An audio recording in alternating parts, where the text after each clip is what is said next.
Hey Canucks fans, hope you're well on this Monday morning. It is June the 30th. That means it's the day before July the 1st. That means we're going to get a lot of speculation, a lot of news, a lot of rumors as we head into free agency tomorrow. And July 1st is actually a big day for many reasons, not just because it's the first day that unrestricted free agents can sign with teams, either their own team or other teams.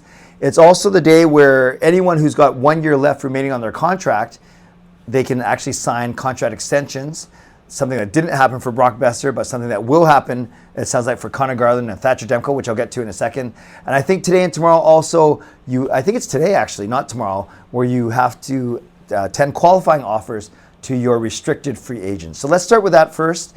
The Canucks have many restricted free agents. These are guys that aren't old enough or haven't played long enough to become UFAs, like Besser, like Suter. So RFAs include guys like Max Sasson and Arshdeep Bains and Atu Ratu. So we're hearing some things about these players, all Abbotsford Canucks standouts. So the first one is Max Sasson has just signed a 1 year deal, a one-way contract. What does that mean? You get paid one way. Whether you're playing for Vancouver or Abbotsford, you're going to make X amount. Otherwise, if it's a two-way contract, you make NHL salary when you're in the NHL, and you make an AHL salary, probably like 200 grand or something, if you're in the AHL. So a one-way contract is obviously better than two-way, and again, you get paid only one way, the same amount, Vancouver or Abbotsford. So Max Sasson has earned himself a one-way contract for 1 year. We don't know the details just yet. It just broke actually as I was setting up to record this video. My guess is somewhere between 800 grand and 1 million. That's what usually these one-way contracts are like for a year. And that doesn't guarantee that he will make the Canucks roster, the Vancouver Canucks roster, because he is waiver exempt as far as I know. So we don't have to worry about losing him on waivers like we would an Archer Shelovs. If he does make the Canucks team, it will be probably as a fourth line center or winger if they want to convert him. So that will be something to keep an eye on for sure. By the way, I'm not going to vlog about this, but Canucks development camp started as well. So a lot of their prospects, not all, but a lot of their prospects are gathered together for, yeah, it just feels like, well, if it feels like they just stopped playing, it is. It's true because Abbotsford just won the Cup last week. So I think some of that, if I'm not mistaken, some of the Abbotsford guys are excused just because they just ended their season a week ago. All right, what I want to talk about really quickly, Thatcher Demko and Conor Garland, both, they're not UFAs, they're not even RFAs, but as of tomorrow, they'll be entering the final year of their contract. So just as I mentioned off the top, that means they're eligible for extensions. Last week, we heard from many sources that Conor Garland was close to, that he will be signing one of those extensions tomorrow.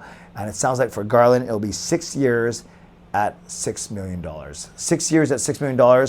Some people are thinking that's a bit of an overpay at $6 million a year. Some people are saying, no, with the cap going up and the percentage of cap, actually, it's going to be less than it is right now with this $4.95 million on his 5-year deal.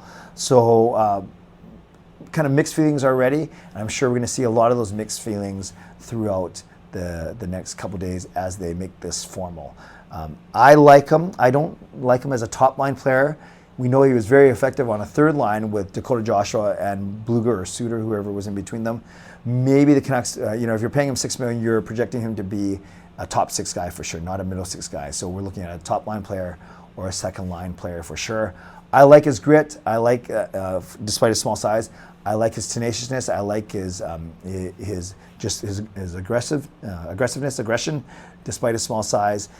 He's not the biggest play driver ever, not the biggest creator. So I think you're looking for, with Conor Garland, you get a kind of low maintenance guy who will be a great teammate and will be a fixture, hopefully, in your top six. To me, he's a second liner. So we will certainly comment more on that once it's made official.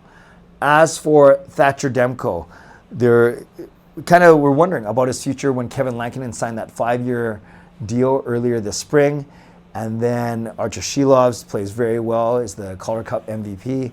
And then we know that Shelovs is not waiver exempt, so one of the three goalies will have to go unless you try and sneak one of them through waivers, which isn't going to work. So what was going to happen with Thatcher Demko? Some people wanted to extend him. Some people were okay letting him go, giving his injury history. From all reports, and many people reporting, that he will also sign an extension tomorrow. Now, it sounds like that the money is agreed upon. It's the term. No, sorry, other way around. It's the term that has been agreed upon. It's the money and the structure they're still trying to work out. If I was to guess, like right now, the day before it gets announced about term, I'm guessing it's 4 or 5 years. Maybe the same as Lankinen's deal, 5 years. I don't see them going longer than that with a guy who's got injury history, but I don't know if you go much shorter than that. Like, why would Thatcher Demko sign a 2 or 3 year deal? So my guess, it's going to be 4 or 5 years. And my guess is going to be, if Lankinen's going to make $5 million, I think Demko will make about 6.5 to 7.5. That's my prediction, at least as of now. So you might say, well, that's a lot. You know, even this year, there's going to be $10 million tied up in goaltending, right? Lankinen and Demko making 5 apiece, or whatever. And then going forward, it could be upwards of $12 or $13 million in between your pipes. But if you think that that's one position where you do not want to have to worry about for the next 4 or 5 years, and you're confident in the way that Demko is training and the way that he's trying to get back from all his injuries and make himself right, then I'm fine with this deal. Because really, if Demko does go down, which you don't want to happen, you know that Lankinen can fill in for at least a reasonable amount of time, and then who knows what happens with your third goaltender. But I'm not worried about that just yet. Just more talking about the prospects of Thatcher Demko signing that extension, and I would be fine with it. Same as Conor Garland, I know a lot of people would be not fine with it. It might be polarizing for some people, but Demko has been with our organization ever since he got drafted, since we drafted him. He's been a solid soldier, so to speak, very, very loyal, great in the community, and I think he's just one of those guys, glue guys, that you want to keep in the room. So at this time tomorrow, we could be talking about extensions officially for both Conor Garland and Thatcher Demko. I'm not even going to go to the fact that they're both American, they're both close to Quinn Hughes. Maybe that's a way to keep Quinn Hughes from bolting. I'm not sure if we should keep looking through every move through that lens. Maybe we should, because he's so important to us. But for now, Conor Garland, Thatcher Demko, both rumored to have brand new multi-year extensions in place to be announced tomorrow. Plus Max Sasson, 1-year contract. We'll talk about those details and a little bit later. And we'll talk about any, as news breaks today, especially in anticipation of tomorrow, I will do a video if need be. Tonight, I'm with Parker, Canucks After Dark, 10 p.m. Hope you join us for a big show. We're going to be recapping the draft. We're going to be looking ahead to free agency tomorrow, and then we'll go from there. So hope to see you guys tonight, Canucks After Dark at 10 p.m. Shout out to my sponsors, Van City Experts Real Estate, Gassy Jack Art, and Coach Patrick Lou Weight Loss Coach. Thank you to legendary Lucas Gates, legendary Line Change, legendary Carol Bovelander, legendary Brian Blingy Choi, and legendary Andrew Chang. And thanks to Hall of Fame and franchise members as well for your support. And thanks to all of you for watching, liking, and subscribing. On your way out, like the video, subscribe. You can leave a donation to support me. But most importantly, give me your comments down below. You can talk about Max Sasson. You can talk about Thatcher Demko, Conor Garland, pending contract extensions, or frankly, what you expect from the Canucks heading into free agent frenzy tomorrow. Stay safe, stay healthy, take care of yourselves, and take care of each other. God bless, and go Canucks go.